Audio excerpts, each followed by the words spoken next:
Hello everybody and welcome back to Stellaris, where we're not entirely sure yet where our borders are going to be over here, but we will find out soon enough. We are on our way down over this way. It's going to take a while. That's fine, but we do actually have a couple of jobs that we need up in our colonies. So we're currently lacking in amenities as well as a job, and that generally means...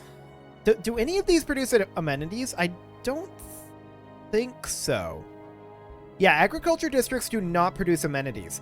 So, since we don't have a building slot available, it will have to be a city district, and that's okay.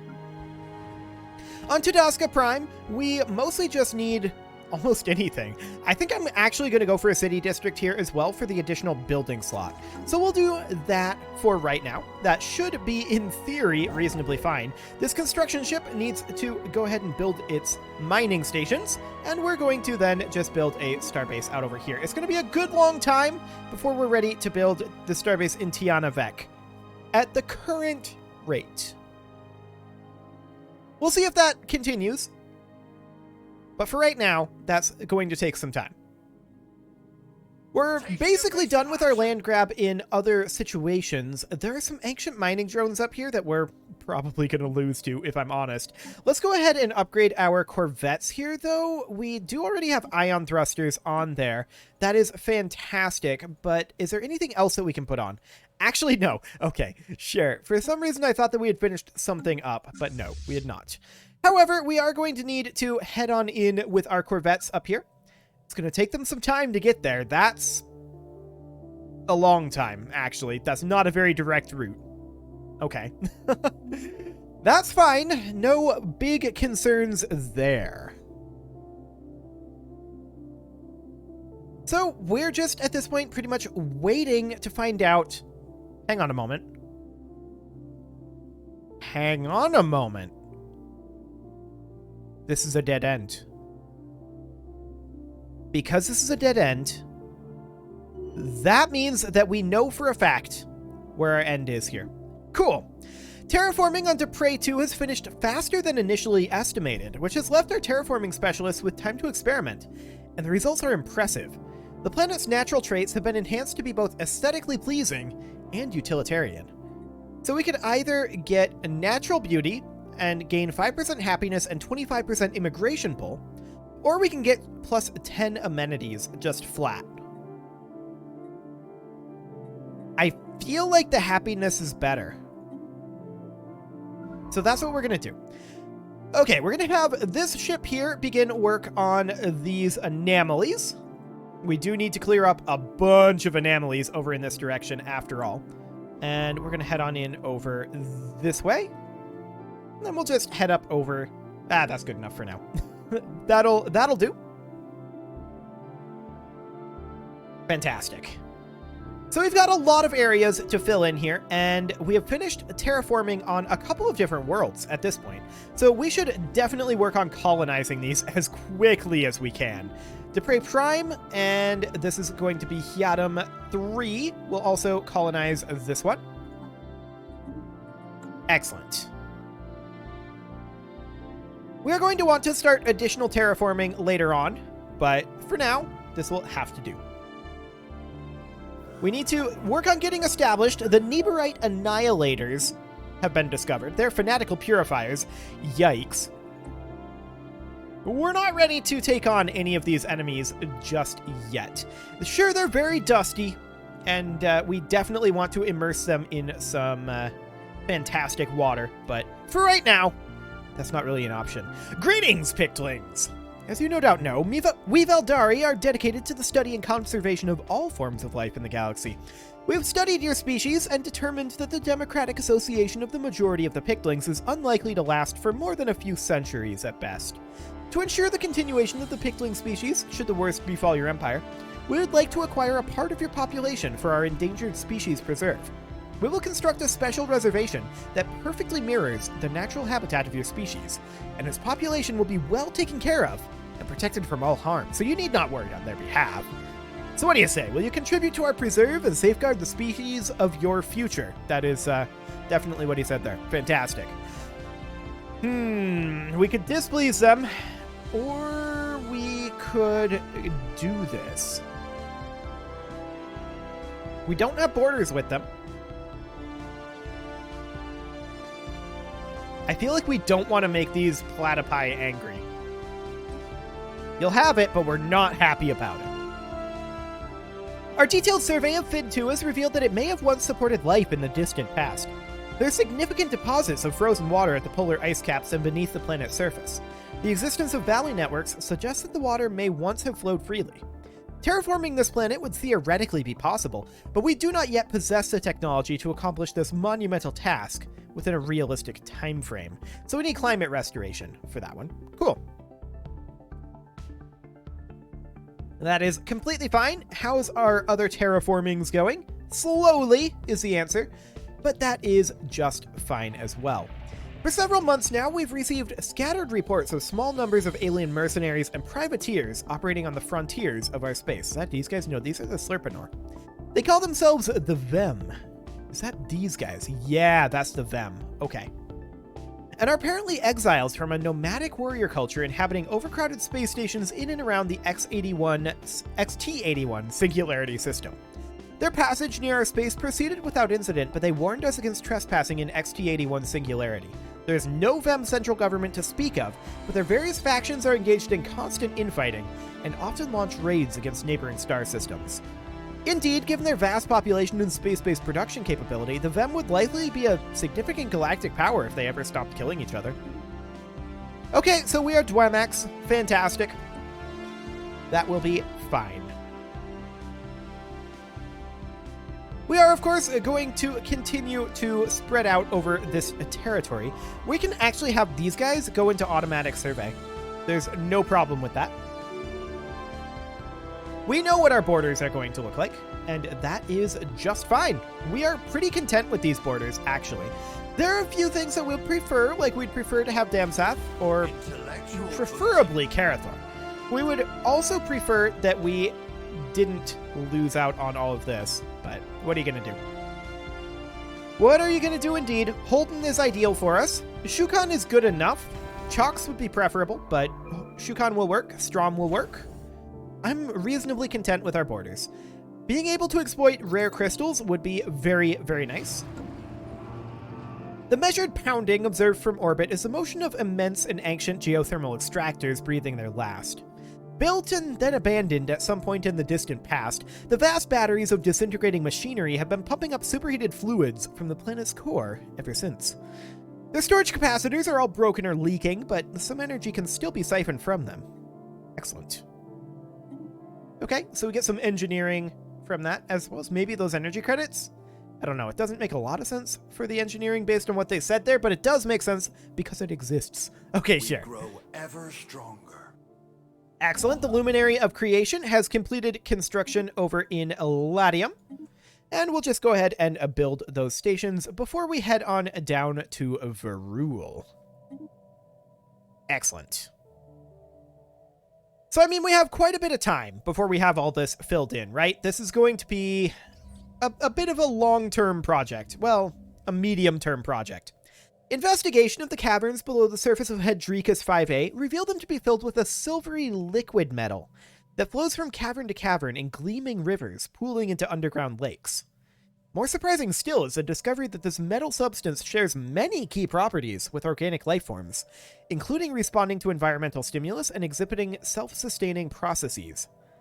It remains to be seen whether this exceptional metal should be classified as truly alive, but it may have several practical applications for our engineering technology. Living metal. Neat. Always great to find. Always great. So we're going to run out of locations for our science chips to explore soon enough, but not for a while yet. The damp overlord of the Abyss's survey of the asteroid is temporarily halted, as a probe is caught by an errant gravitational anomaly. The probe manages to transmit some data before it is brutally crushed by the extreme forces. Forces that completely dissipate soon after. At least no one got hurt. Indeed. This science ship requires additional orders, and its orders are then to research the anomalies in these systems. This is way easier. I should just do it this way. That gets all of the anomalies, right? Yeah, absolutely. That is the way that we should do that. Sounds good. The Shaxaran Star Hegemony, huh? Evangelizing Zealots. There's a lot of really creepy alien types out here. Good thing we're xenophobes. Like, there's a lot of people that want to kill us. We're definitely going to be a little bit concerned about that. Absolutely. So our colony ships are underway, and that's great. Ah, another technology. Energy grids finishing up. Research station output is definitely what we're going to go for. We are currently making decent chunks of research. Not nearly ideal. We don't have any, like, dedicated research worlds right now. That is something that we will do later on for sure. Guaranteed. Or dedicated-ish. That might be the right way to put it. Okay. First contact process with the Beta Menace. We'll get to that. We do need another job on Hearthsea, and honestly, I would kind of like that to be a research lab. Excellent. The inquiry into the unidentified spacecraft that was observed in the Zerma system continues, but insufficient data has been collected to make an informed hypothesis as to the exact origin of the vessel. Since we're likely dealing with a representative of a previously unknown alien civilization, efforts should be made to intercept their communications and begin a comprehensive analysis of their language. Okay. Indeed, they should. At this point, we don't really need to be looking at our starbases, so that is fine. We'll just minimize that so we can see both our civilian ships and our colonies at the same time. That is perfectly fine. And we definitely want to take out, like, these guys and these guys, but it'll be a while before we're ready to do that, in all honesty. We'll get there, but now is not necessarily the time for that. Ah, this is the Beta Menace here. Got it. Okay, sounds good. We did just lose our society researcher, and we could put this guy in, or this guy, who's currently leading physics research, leading engineering research, I think. What do we got? Pretty garbage, if I'm honest. We're going to put in the maniacal scientist. And then the damp southern horn is going to then need, say, this guy. Anomaly discovery chance. That'll be a little bit better, I think. Yeah, this ship is on automatic exploration, so that'll be fine. Why don't you come down over this way first? Just get that cleaned up. And then after that, you can automatically explore. Excellent. What is this? Ah, Slurpinor. Yeah, that's to be expected, I suppose. I was like, why didn't we have borders closed? But that's because of Slurpinor. Absolutely. No problem really whatsoever there, but we have a lot of things that we're leaving on the board right now in terms of resources, and that's not necessarily a good thing. Our attempts to learn more about the Alpha Menace have so far been in vain. While we were easily able to ascertain that they clearly form part of a technologically advanced alien civilization, further facts have proven elusive, as they seem to be going to considerable effort to prevent us and any other eavesdroppers from intercepting any signals from them. We have therefore only managed to intercept small fragments of their language so far. However, from the glimpses we've gleaned, our linguists are confident they will be able to decipher their communications if we can just acquire a greater sample size. A proposal has been drawn up for somewhat more aggressive information gathering, some may call it hacking, but they'll surely not take kindly to it should they detect it. And we'll find out their secrets. Excellent. Starbase cap, that's great. We're no longer going to be over our starbase cap, and in fact we can build another starbase. That will be a good thing as well. Tile blocker clearance is always nice. And where are we going to build that starbase? Well, we need one here and one here. We can only build one for this exact moment. So we'll put it in Birkenmar. We're going to need one in Ginum, but that is actually the end of our defensive starbases. And from there, we can put starbases into grabbing trade. That's fantastic, and we're super, super pleased about that. Like, incredibly pleased. So we're going to be grabbing Tiana Vec very soon. and Hotram will, of course, be settled as quickly as we can. The Damp Knight's beacon finds a disturbing tangle of technology hidden in a deep crater on the asteroid's surface. Evidently, someone has, with rather simple means, managed to stabilize a one-way wormhole, and Science Officer Bodasakin quickly asserts that the asteroid is the exit point. The other end opens up somewhere in uncharted space some light years away from a black hole, and small quantities of dark matter are leaking, being siphoned through the wormhole. Whoever set this up seems to have abandoned the operation. Well, we found a dark matter deposit. That's always nice. However, we lost our engineering researcher. And what do we got available here? I guess we'll go with resilient. These aren't great options, but okay. Detailed surface scans of Bartiam 2 have identified a large impact crater containing the wreckage of several ancient starships of unknown design. The ships appear to be completely devoid of life support systems, leading us to suspect that they were either unusually large drones or controlled by some form of artificial intelligence. Interestingly, the hull of the ships was constructed out of living metal, an exceedingly rare and inorganic material with many unique properties. This metal can be programmed to assume a certain shape or form, and it will slowly regrow itself if damaged. Over a period of several millennia, the surviving metal from the wrecked ships was fused into a large and extremely dense deposit that could potentially be mined for centuries to come. Cool, so more living metal and 25% progress on living metal. Not bad at all. That's really, really solid. We'll be arriving up here in about a year. And that's completely fine as well.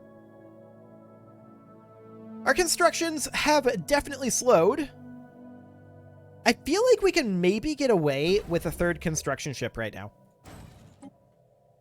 At least for a while. We can have that start filling in over here and up here. Just get some of the closer areas done.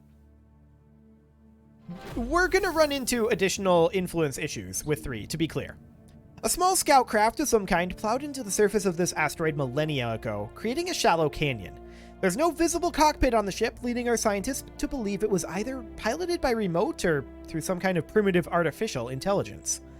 Although it's too damaged to be salvaged, the ship hasn't been picked clean by looters yet. We'll study its design. Cool. We were able to successfully hack into the network systems of the Alpha Menace and gained access to their databanks for a time before our access was abruptly cut off. Evidently, our presence did not go undetected. Although our period of access was brief, we were able to make copies of a considerable body of data that should hopefully help us not only swiftly translate their language, but also assess their technological level. We can only hope that we haven't made ourselves dangerous enemies with this ploy. Hopefully it was worth it. What could possibly go wrong? I'm sure these peacocks will be fine. They'll be fine with it. Some kind of burrowing silicon-based life form inhabits a vast network of tunnels beneath the barren surface of Bartiam 3. As best as we can tell, the creatures feed off rocks, and there's evidence to suggest that they possess a rudimentary form of intelligence. Their tunneling efforts have shuffled large amounts of valuable minerals to the surface. Intriguing. Okay, so cool. Additional minerals. That is absolutely great. And when is that construction ship going to be done? Right now. So we're going to go over to the Cursa system. It's not exactly the closest, but we'll start there. Oh, okay. And apparently I will hop into the wrong scene in OBS. So that is wonderful. Absolutely fantastic. Very professional. I love it. We're picking up what may be a faint transmission coming from somewhere deep inside the atmosphere of this gas giant. Could someone or something be trying to communicate? Well, we'll research that. We're no longer leaving them be because we've pretty much determined the extent of our borders. And our borders are pretty decent, actually. We've got a good chunk of the galaxy here. I like it. So our construction ships are working away. Research station output finishing up. Always great. We're going to grab research station output again. More science output is always, always, always welcome. Are we colonizing this already? Yes, we are. Okay. The Damp Periplus has picked up some curious readings from Inthem 4. There are significant pockets of radiation in the gas giant's atmosphere that appear to be the result of intense orbital bombardment. What someone could hope to gain by bombing a gas giant from orbit remains a mystery, however. As the Damp Periplus was preparing to break orbit, Science Officer Azrusakan Okay, as through second. Discovered a weak signal coming from the planet's interior. It may be a transmission of some kind, but the gas giant's background radiation makes it difficult to isolate. We'll go ahead and isolate it. I'm pretty sure I know what chain this is going into, and this could be interesting. We need to definitely research that. There we go. Excellent. Attempts to scan the object in high-speed orbit of WPR-285 have been unsuccessful. The object quickly falls below WPR-285's horizon, and the Damp Night's beacon's instruments are simply unable to keep up. While WPR-285's gravitational pull is strong, that alone does little to explain the object's extreme momentum. Either the object itself possesses some extraordinary properties, or there's some gravitational phenomenon at work here. The object's velocity appears to be increasing over time, and Science Officer Bodasakin suspects that it may soon be thrown out of orbit, even without outside interference. So we could eject debris to collide with it, or dispatch a drone and attempt to latch onto the object, or get away from it. We'll try to slow it down. What could go wrong? The drone successfully intercepted the unknown object's orbit. By latching onto the object, then thrusting in reverse little by little, the drone was eventually able to direct it to the Damp Night's beacon for retrieval. The object looks to be some sort of box, constructed of alien material. Vein-like ridges meander along its sides, congregating at the top in some kind of sphere-shaped mechanism. You can only guess at its contents, so we can open it, or study it, or get rid of it. We're gonna study it. Let's research it. We need to be careful with this. So we'll go ahead and research that box. The latest sensory readings from Shukan showed the star pulsating regularly, but when the crew on Damp Overlord of the Abyss arrived on site, there was no evidence to support this data. While most of the crew are in agreement that the anomaly was caused by a sensory malfunction, Science Officer Keelatart discards this theory. Keelatart claims to have discovered similar pulsating energy emission patterns elsewhere, and now fears that something strange is happening to the galaxy's stars. They've charted course to the nearest affected star. So, I think I've only ever failed this event. I want to try it. We must get to the bottom of this. Ledger of situations amended. Okay, so this is off over here. And we are going to research that first. Let's see if we succeed at this time. Mandate was unfulfilled. Cool. Thanks to our efforts in furtively delving into their network systems, we were able to secure enough data for our linguists to translate the language used by the Alpha Menace. While our mastery of their language may not be complete, we have managed to identify them as the Azerian Authority and are now able to communicate them should we ever feel the need. We were also able to analyze the technical data we copied over from them and found out some novel new approaches to physics problems that had not occurred to our researchers before now. Okay, so interlinked support systems and 44 influence. Cool. We are being contacted by aliens. They're upset at us. You hacked into us and now you call us friend? Bah, the Azerian Authority will remain vigilant towards your kind. I mean, that's probably good. You're hegemonic imperialists, so we're going to remain vigilant towards you as well. Keep to yourselves, aliens. Excellent. Amended. Okay, so what is our ruler's mandate? It is mining stations. That'll happen by default.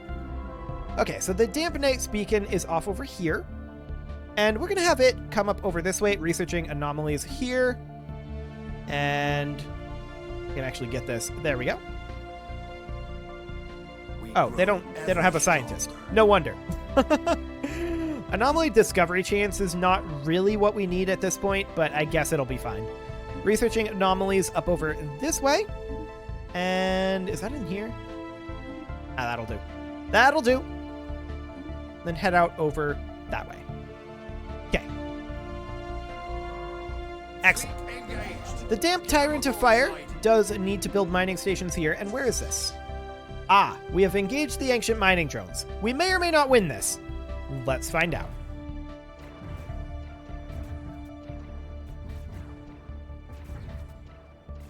It's going kind of mediocre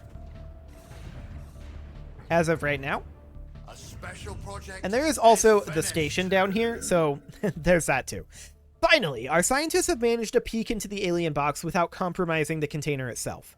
By utilizing an advanced type of sonar, they've been able to identify its contents. The contents are puzzling, or At least unexpected. The box holds 3 small vials, each filled with an unknown liquid. Box is safe to open, but it will require further research to understand how. Do it. Ledger of situations amended. Okay. So we're continuing to fight the mining drones. We outnumber them 2-1, so I think we should be okay. Science Officer Azru Sakin has managed to isolate the weak signal that was coming from somewhere deep inside the atmosphere of Intham 4. It does indeed appear to be a transmission, and we've filtered it through our translation software. On screen. Finally! Well met, Spacefarer! We're the Dathnak, and the planet you're orbiting is Tolakrong, our ancestral home. It is always riveting to meet a solid, even if our last encounter with your kind was somewhat problematic. You've no doubt detected the radiation surges coming from our atmosphere. Tolakrong is dying, and our species will perish unless we find a new home. We've identified a planet that would suit our physiology, but we have no means to get there. Sadly, our non-corporeal nature means we don't have much in the way of industry or technology. Will you help us? It would probably be too much of a hassle. We are xenophobic after all. And them dying wouldn't necessarily be the worst thing for us, huh? Yeah, probably not. Later, nerds. I knew it. I warned the others that solids are incapable of feeling compassion, but they insisted on making this humiliating plea. I know you for what you are, a plague on this galaxy. One day it will be inherited by beings such as us, and there shall be a reckoning. Mark my words. The age of solids will be over. The time of the gaseous life form shall come. Okay. They can think that if they want. The time of the liquid life form, maybe. But gaseous? Not so much. The crew on Damp Overlord of the Abyss has made an unfortunate discovery. Like they suspected, the pulsating pattern observed from Wea was in fact due to a sensory malfunction in Science Officer Kilotart's head. Yeah, so we failed this again. Twinkle, twinkle, little star. Okay. I've never succeeded that event. I don't know if you can succeed that event. We're just finishing up our battle with the mining drones over here, but it is about time to put a cut in here. So we're going to go ahead and do that, and next episode, we are probably going to have to come back to these mining drones, because we're still not very good at fighting them. You can leave your offerings to the engagement gods in the form of likes, comments, subscribes, and bell ringings, and I will see you all next time.